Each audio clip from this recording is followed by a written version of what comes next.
All right, welcome back to The Preacher in the Hat. This is episode 3. My name is Derek. Across from me is my brother Eric and my father Steve. We were talking about introductions, I guess, a little bit before this, and I think people know by now that we're twins. Sure, you and I are twins. Yeah. So I guess I if kind of you don't, you do. Yeah, we're twins, and so I I've been do thinking that for a while. I think we're right. I kind of have to wonder though, and maybe other people can help us with this, like how long we should be doing. How long should we keep going with the introductions? Like, at what's the episode number where people are going to hear the difference in our voices? Because I can listen back to our stuff and I can hear when it's me versus when it's you. So if you have any help with that for us, maybe some people, if you're listening, you could drop us a note on a social media page and tell us if we should keep going with the intros or not. I have no idea. Or maybe you're listening right now and you still have no idea. Or another option, I guess, would be like if you've just resigned yourself to not trying to figure it out. They're the same anyway. I'd be interested. Of course, the value for a guy my age in introducing yourself is that helps you kick off and you remember your name for the first time. You know what I'm saying? I'm still good on that front. Yeah, I was more thinking about the others, but yeah, I didn't think it would be a case with you two, but maybe me. This is funny. I was gonna bring up a quick topic of conversation. We were having a conversation with Chris one Sunday after church. Eric and I were about Chris really loves his dogs. Like he's a big time dog person. They sleep in the bed with him and all that stuff. I think It does sweet. no. But anyways, none of that was true. Yeah, or most of it's not. I think he does. I think he probably does love his dogs, but. I was it kind of brought up something for me because I know I have a few stories about this. But if you have any like weird, like wild animal interaction story, because I think we are going to be able to use this as a lead in for what we're going to talk about. And so that's why I wanted to kind of rehash that conversation, which was a fun conversation with Chris, by the way. If you ever get a chance to talk with Chris Sumpter about his dogs, and you want to hear him vent. Well, I use it a lot of times when you talk about herding cats. That's kind of a phrase you use sometimes. Have you ever tried to herd cats? I mean, like herd cats. It just don't work. H-E-R-D. H-E-R-D, yeah, not herd as in H-E-A-R-D, but herd cats. So when you're trying to herd cats, it's like about the time you get about one of them in one spot, then here goes the other one the other way, that kind of thing. Yeah. Cats are going to do what they're going to do, So we had Thomas. We inherited Thomas at a home that we owned. That's so weird. I think nowadays, yeah, you would be really looked down upon to leave your cat with the house. They left the cat with the house. His name was wild. Thomas. He was a male cat, and he was a wild thing. So this would have been like 94. When 94. 94. Yeah. Okay. Yeah, it would have been about that. Yeah, time. you just, like I feel like some organization would be coming after you. I know, right? Well, and Thomas clearly was not trained well in some respects. Yeah. Or maybe he tried to get away with stuff, but the thing was he was always trying to get in the house, and he was not an inside cat, actually. He was not. He had not been trained to be an inside cat before we had him. He was outside most of the time. In fact, he would go on a day or two. We know where he was.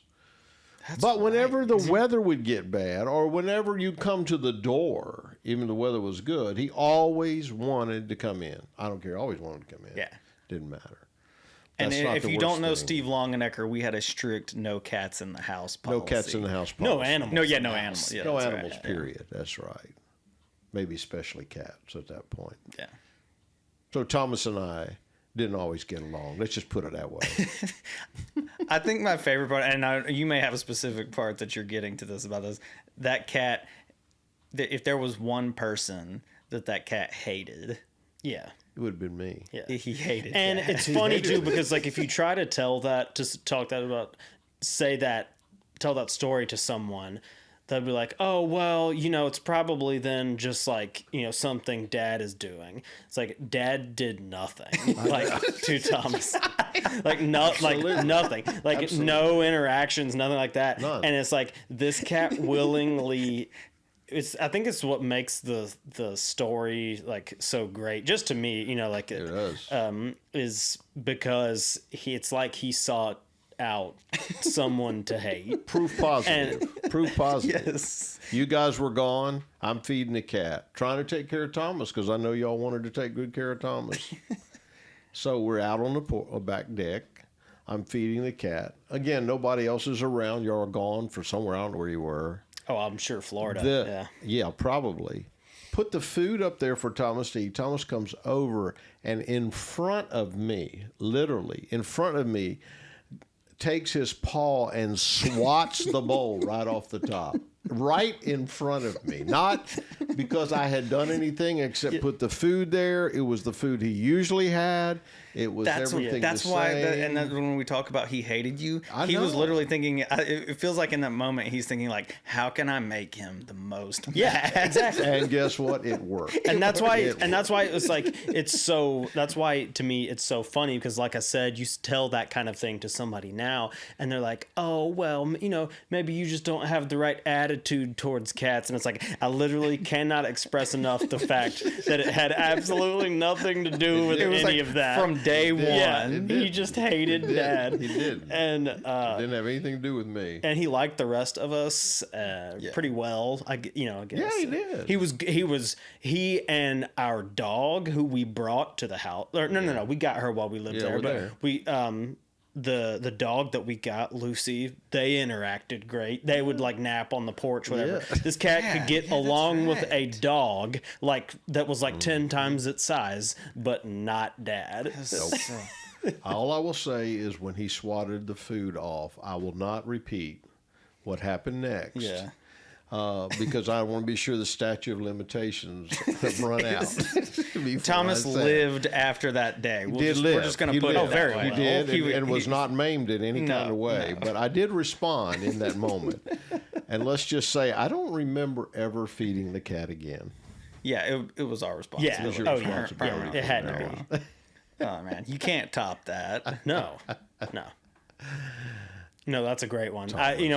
We have a dog now who, I mean, she digs like caves in our backyard. She's a Belgian Malinois, which, if you're not familiar, and most people aren't, they get mistaken for German Shepherds all the time. They look like German Shepherds, but they're really friendly, and they're more like a family dog than a German Shepherd would be. So people see her, they get scared because they think she's a German Shepherd. She might be aggressive, whatever, that kind of stuff. She's not, but she digs.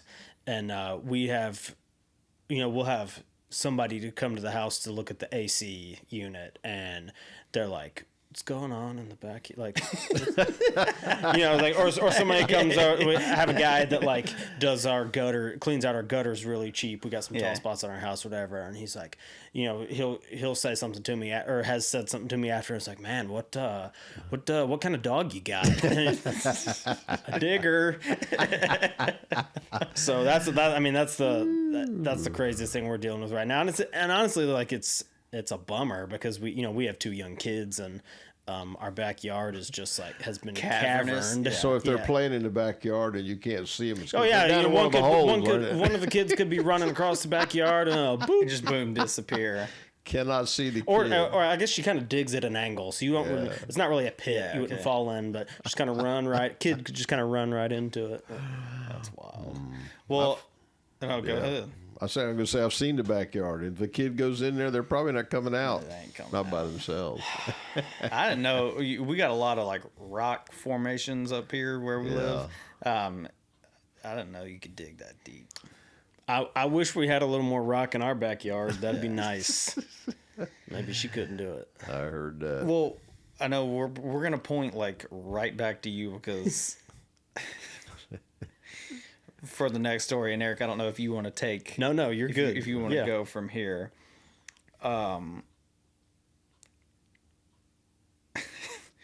You had a sheep growing up? Just get right. Yeah. Yeah, strange story. Okay. Before you start that, like, Yeah.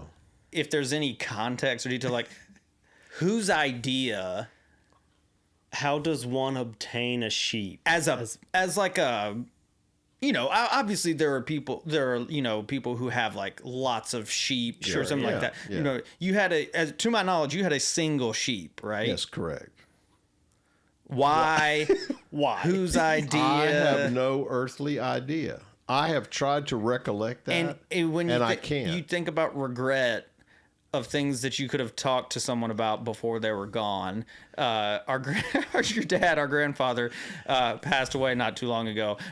Should have had that conversation with him. Would he have? I do remember this part. The sheep was all black, and it was a part of twins. It was a lamb that was.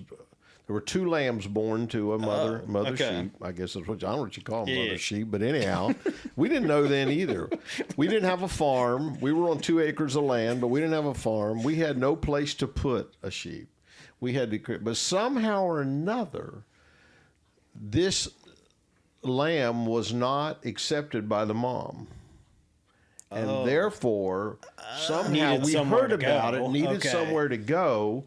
I don't remember who that was that had it. I don't remember the farmer or the I got you. persons that did it. But my uncle had a hog farm, but he didn't have any sheep, so it wasn't him who was in the same town. So I'm not sure how I got here, except I know that it was rejected, and so there was somebody who was going to have to raise it from little. Gotcha. And we did. So we got the lamb when it was very, very small. That still and doesn't pitch dark. That still doesn't explain how y'all ended up with it. Because I'm trying to imagine my grandfather and my grandmother openly saying, "Yeah, let's raise this sheep." That's what doesn't make sense about this story, because the only other animals that we've ever had were dogs, pretty much. So I don't even know if we really had cats.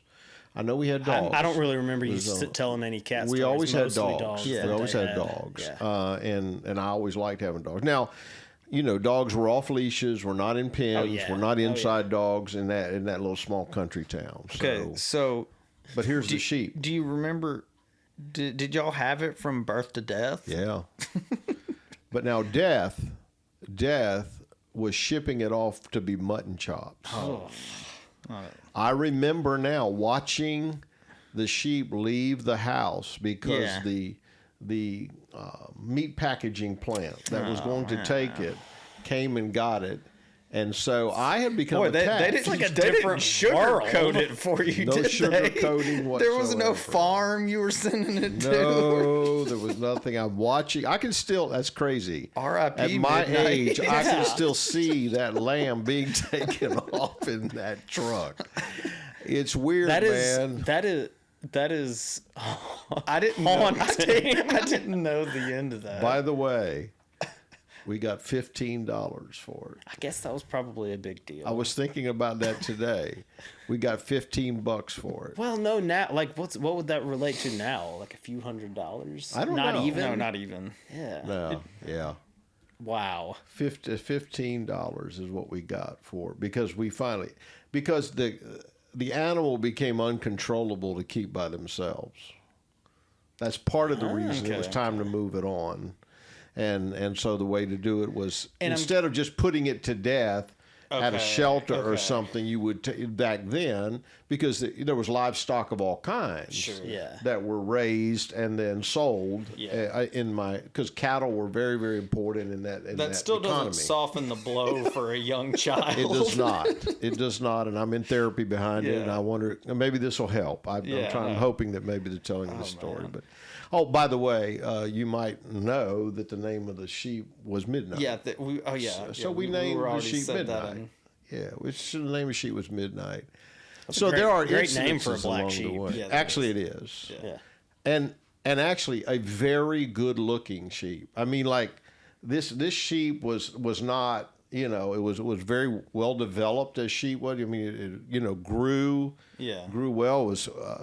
Grew so well that it became very difficult to keep it contained. Okay, so I know you're a little kid, and so it's kind of hard to like process, because obviously everything seems bigger at that when you're little, but like give us an idea, like size wise? Like, how can we compare this? Okay, so for people who aren't watching, that's like definitely larger than most large dogs. Yeah. Oh, yeah. Okay. Yeah, bigger than a large dog. Yeah. And certainly much more full and fat, had wool, black wool, Right. all black wool. And so very distinctive animal, and well liked by us in many cases. You know what I'm saying? Now, not so much the parents much as the kids. Yeah.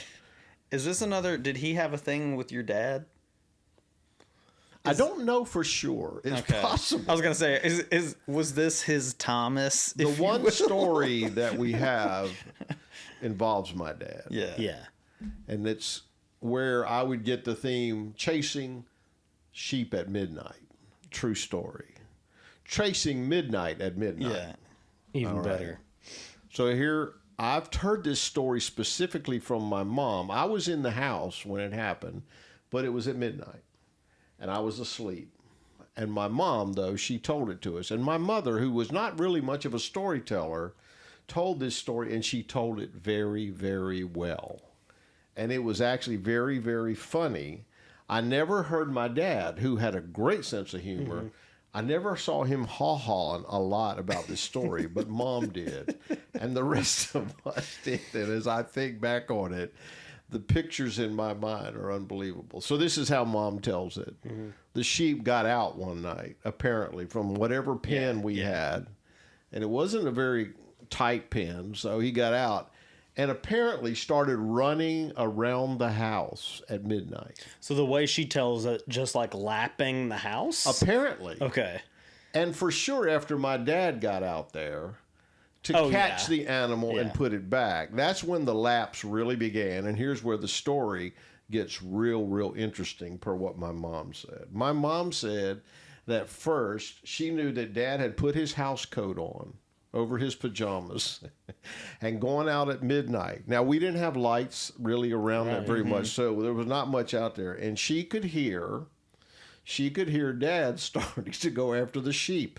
And she could hear that the sheep started running around this rectangular block house in South Georgia at midnight. And she said they ran around once.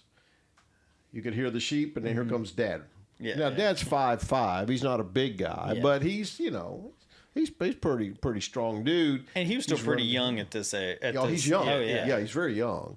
And so Mom said that they came around once, and then they came around twice. And her words is, the more they came around, the madder she knew he was getting. Now, my dad was not a man of great anger. I mean, he didn't demonstrate his anger. But she presented the picture of, by this time, she's looking out the window and she sees them as they go by with midnight running ahead of Dad, him running behind her as hard as he can and can't catch her. She was pretty fast, by the way. Couldn't catch her immediately. And his house coat is now flying out behind him. In almost like a Superman pose, apparently. And they're going round and round. And all Mom would say about it is she said, I knew that every round they made around the house, he was going to be angrier and angry and angrier. Now, the truth be told, he caught him. I don't know what happened after that, except that I don't think it was like many, many months after that this sheep then went for mutton chops. We called It them. must have been, it must not have been much after that. Much after that. Because it appeared that our days of having this very beautiful sheep, actually, was going to be impossible. Now, one thing I learned then, though, even as a small kid, is sheep are not the smartest animals. Yeah, and I'm trying to think, like, it's pretty impressive, I feel like, that he caught. I know. That he caught. Have y'all seen the one that it went around for a while where this sheep got like stuck in this ditch?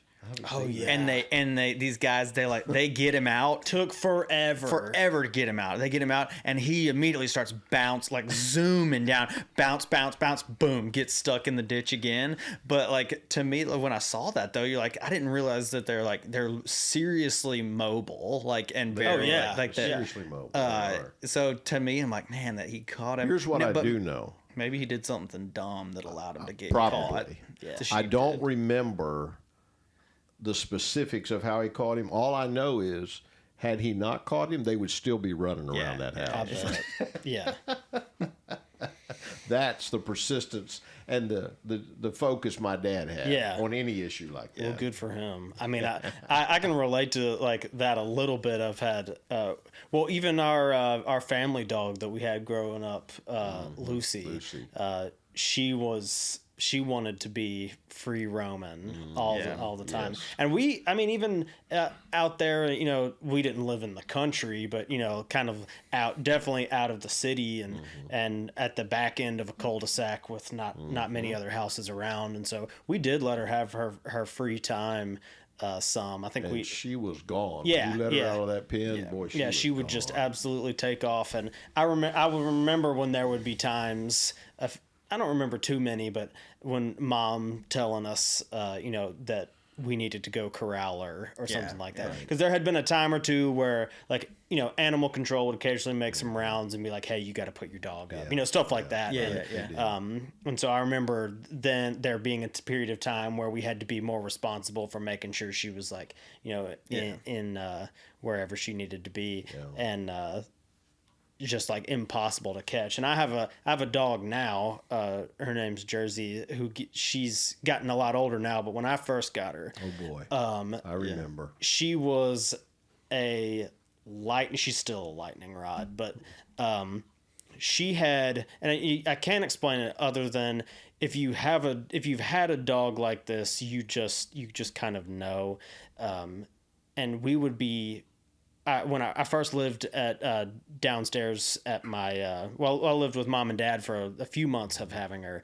And as she got a little bit older, I moved in with my sister and brother-in-law, and they didn't have a fenced-in backyard, and so I would take her out outside, and just one night out of the blue, who knows when it would be, she would be across the yard. She'd usually run around. She'd run a ton of circles and, play and all that kind of stuff and do great. And then we would go back inside. But every now and then she would look at me from across the yard and like, just kind of like freeze, and it's like, oh, and I'm like, hey, Jersey, come on, time to go in. No, and then nothing. And you're like, here we go. And it's like, I had my wife now was my girlfriend back then. And so I was often like, getting back to the house at like, 10:30, whatever, even on a weeknight. And so letting her out, and it'd be like, 10:45, everybody else is trying to sleep. And you get that look and you're just like, oh man, I like should have left a leash on her or something. Just absolutely cannot corral them. It's just wild. So yeah, I can relate to that a little bit. Although I can imagine and I never really did have to like chase her much. I usually just had to follow her.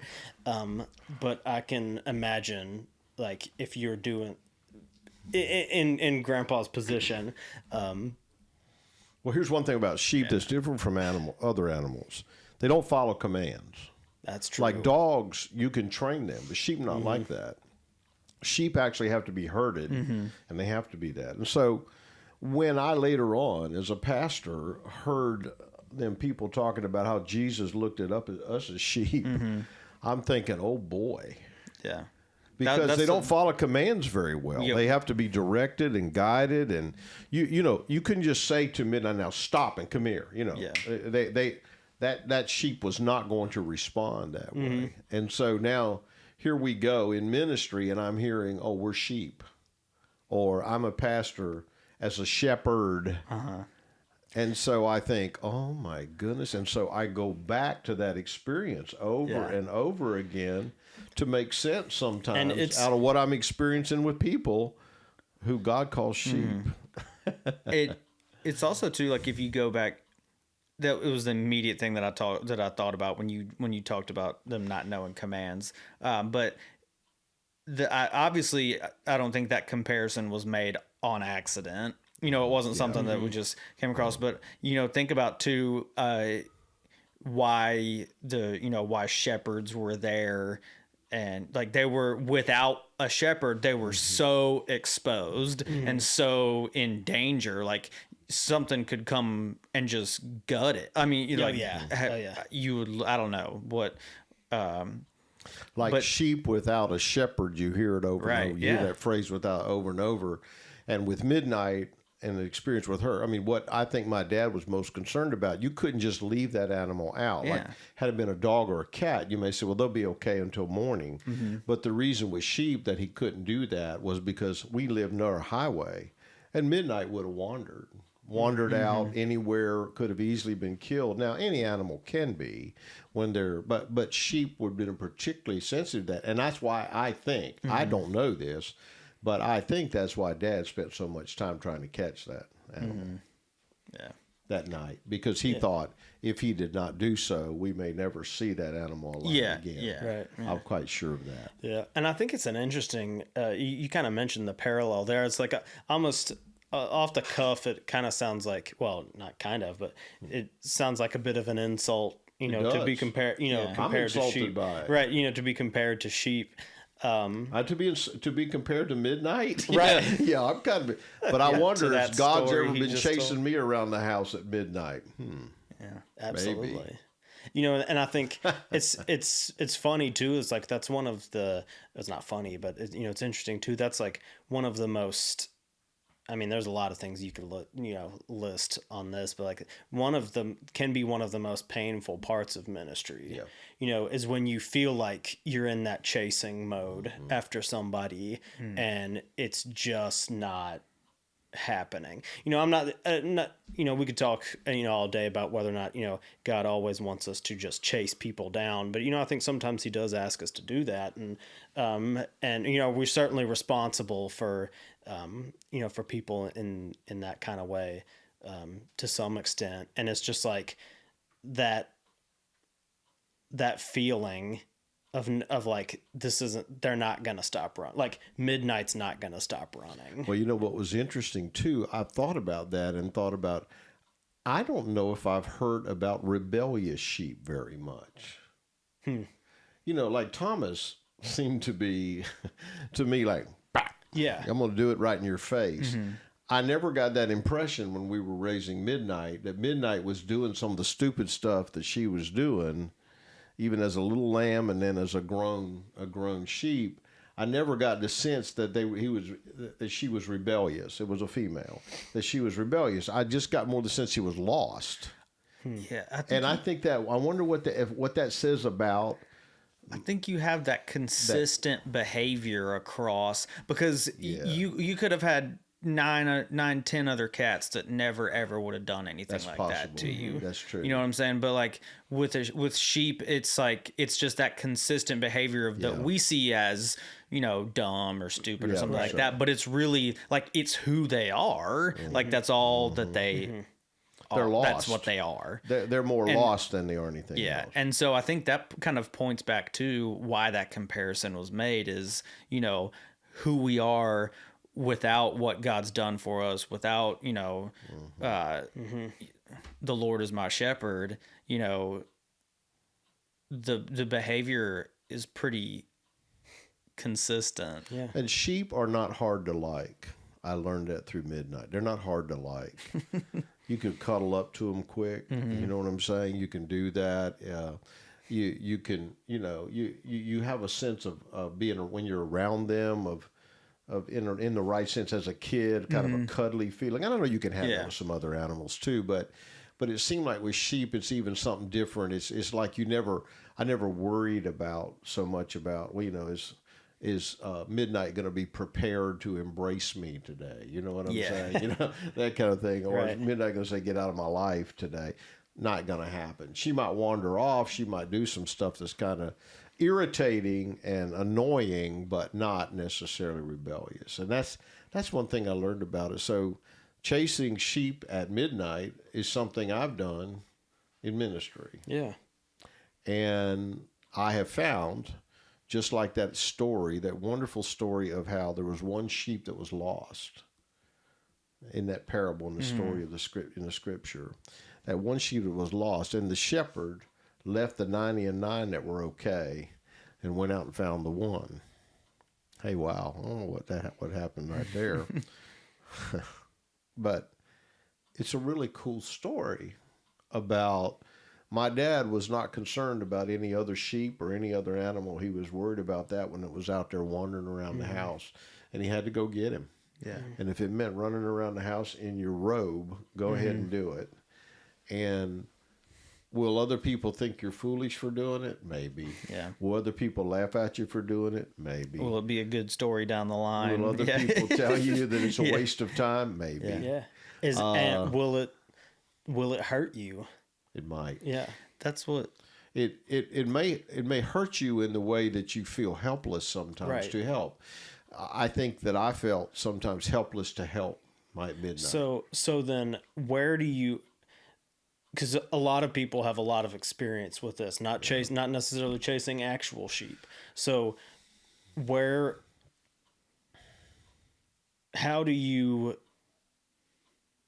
does peace come from? Peace comes from doing that. When it's something that just can't be, like how do you reconcile all of those things that can, all the hurt, everything else that you mentioned? Because think about it, like we're not perfect shepherds, right? So Absolutely. we know Jesus as the perfect shepherd. So he's not going to lose anybody that he's going after. We have lost people that we've gone after. Mm-hmm. So I think that's kind of like what you're saying. Like, exactly. How do you come back from that hurt, and how do you make it to where the pain of the one lost or the one that you just can't catch? How do you keep that from affecting your persistence? I think it's that you have to learn how sometimes to deal with loss, a sense of loss in yourself, and that could be an emotional, relational loss. You get attached to people, just like as I told you the story about watching that midnight drive away, and that because it was decided that no longer would we be shepherds to that sheep. Yeah. And when I think about that, there's loss, and I'm not sure that there's any cure for it, Right. but it is important. One thing that I have said before, is you guys have heard me say this before, is that one of the things I've learned in 40-something years of ministry is, as one young lady from China, she's a believer from China who was at a Regions Bank, and one day she looked at me after 37 years of ministry. Your mom and I were in the bank talking business with her, and she said, "Oh, you've been a pastor?" She said, well, tell me, what's the most important thing you've learned in 37 years of ministry? Nobody ever asked me that question, and I was taken back. I'm in a bank, right? Great question, by the way. Great question. And all of a sudden, I had this impression, and I said, I believe it's that I've learned to deal with disappointment and the loss that comes with disappointment. And your mom was sitting next to me, knows me better than anybody, and she looked at this lady and she said, That's true. I believe what he's saying is one of the most important lessons he's learned, and I've watched him learn it. And I think in that moment, it was an aha moment for me, is that sometimes the way you deal with that hurt is to learn how to deal with loss, and to realize that with loss comes grief. And when you're able to process that grief, then it's an important thing to do. Is to acknowledge the grief that you feel, of your disappointment, of the lostness that you sense in somebody else, and then move on. And because sometimes the sheep wander off and do by themselves, and they wander off, and there's nothing you can do to capture them back. And so I've learned not only how to deal with loss, but not run after to the ends of the earth from a human perspective, the human sheep. If they choose to wander down a different path and no longer want to be a part of you assisting them, there's nothing you can do. There's a loss there too, but sometimes you have to focus and say, was it worth it? Well, I'm not sure, but I don't have to be. Right. Yeah. I have to do what I've been told to do, and that is to be a shepherd of the sheep and to do the very best I can, and then to say, leave the results up to God. Absolutely. That's so hard to do. Yeah. That's one of the cliche, easier said than done. That absolutely fits applies. really well right there. Absolutely. because that's just you get so, like you said, you get so invested. Even I mean, sometimes just from a time perspective too. You think you've done so much, or like you said, spent so much time that I can't let it all go to waste. I think going back to what you said there, you kind of have, at some points, we kind of just have to sit back and trust God and say, okay, I may never know that time that I put in wasn't wasted, but I'm counting on you to, to bring it on home and see that it wasn't. And to remember those times that even though the end result was not what you hoped for, that you can look back on the times just like the running around the yard at midnight, and with a sense of humor, you go, you know what? There was joy in that moment. Even though it didn't end the way we wanted it to, there was joy in that moment. So you remember that moment, and that's one way I deal with grief, is I do it with a sense of humor. Not ridiculous, corny humor, but with a sense of humor to be able to look back and say, wow, that's something, man. And I do it in my experience as a pastor. I've done it in my experiences in prison. When I go back and there's stories in prison that didn't always end well, not all the sheep in there, their story ended well, but I can still go back to some of the stories of what happened there. And we'll do that on some later episodes. Where we'll talk about some of those stories, because those sheep would wander really fast. So sometimes, but at the same time, we could still take a look at looking back. And so I can look back at midnight, and while the end result of seeing her pull away in a truck is not what I wanted as a kid, I still remember with joy the fact that we raised a kid, we were able to interact with a kid. And so maybe one thing to say is, another way is not just with a sense of humor and look for the joy in what did happen with that sheep, but number two, what are lessons learned in that interaction? And that has helped me a lot to say, what did I learn, either positively or negatively, for the next time or just for my own personal life? Yeah, and so much of it too, even, and we're not just talking about, actual sheep now here, but like you said, some of them can sometimes feel wasteful. But I think you point back to what you said, what you said about learning how.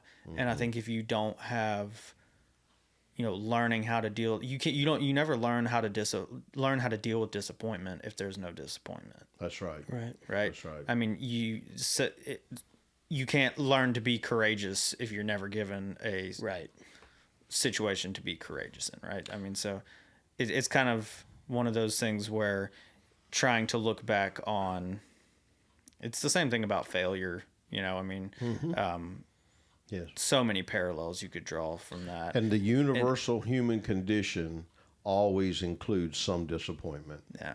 Every time. No matter what you're involved in, it's not just ministry. There's a great line from one of the bands that I've been listening to recently is Judah and the Lion, and they have a song, one of the lines in that has really stuck with me lately. It says, make sure I don't get this, that I don't butcher this line, but it says, stories without a few letdowns are boring when told. And that's not, it's not all about like having good fun stories, but I think like it's like that is literally like life. You have these letdowns, but it's always a part of. We hope that it's a part of something bigger and better down the line, and that even though there was disappointment, that it's still later a story.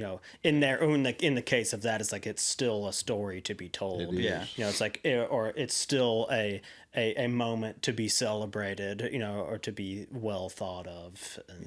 Well, there's a guy that we say we follow, named Jesus, who had 12 folks that were sheep, and some of them were a mess. In fact, all of them were a mess. And by the time, at the moment he needed them the most, he looked up and they were nowhere around. They were sleeping while he was preparing to die. They disappeared when they hung him on the cross. They did all that. So what I know is the scripture that says he was despised and rejected of man, a man of sorrows and acquainted with grief. and we hid as though it were our faces from him. It's interesting to me that we would say we would hide our faces from him. And I think that's because we think we don't. That disappointment, that loss, that sorrow, that grief is something we want to avoid. However, a life that avoids all that is a life that usually ends up in all kinds of addictions. I feel better, and there's not anybody who really does anything good that much to anybody else. But the person who does understand loss and disappointment enjoys the wins even more. Yeah.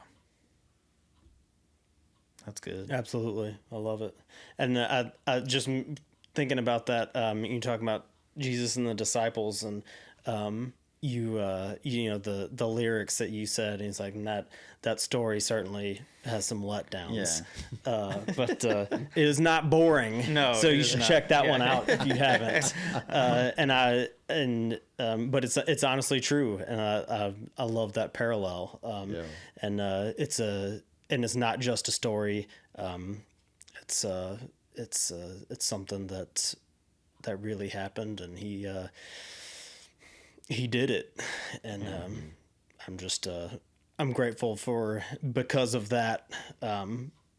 Is why we're here together. It's why we enjoy telling stories about Midnight and Thomas and and Lucy and all that kind of stuff, and drawing a line from pets to what Jesus does in ministry and all that kind of stuff is amazing to be able to do that. Sure, and it's fun. It's a lot of fun. So as always, I'm Eric. That's Derek. Steve, our man with the plan, is Chris. This has been The Preacher in the Hat. We'll see you next time.